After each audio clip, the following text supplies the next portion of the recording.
Just a word about this concertina that I just finished playing. It's a Lachenal English concertina, made in England about 1916.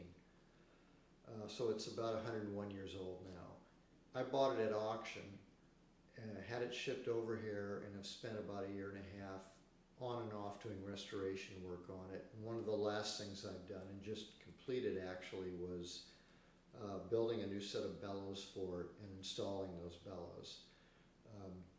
The concertina is kind of an orphan in the musical instrument world. It is often depicted in cartoons, being played by a cat or a mouse or something like that, with the bellows flailing all over the place.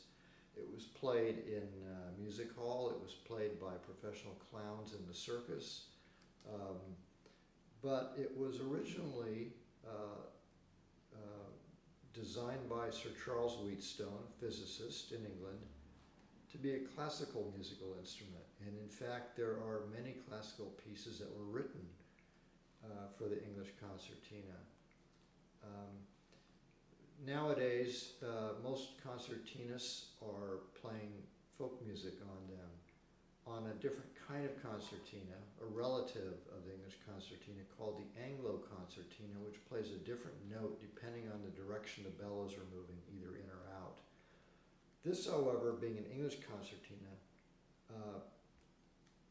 does not play a different note on the push and pull. It plays the same note, irregardless of which direction the bellows are moving. And it's fully chromatic, which means that it can play in any key.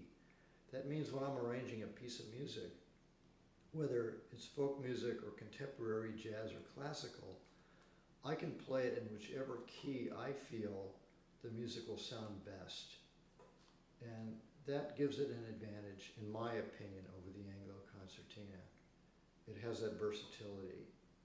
However, there aren't many people playing English concertinas these days. Most players are Anglo players because the folk music scene is so strong in Europe, where most of the Anglo players are located. So that's my little history of the concertina, and thank you for listening. It's a great instrument, and it's good to see these being brought back by the small but devoted gang of people who have an interest in these.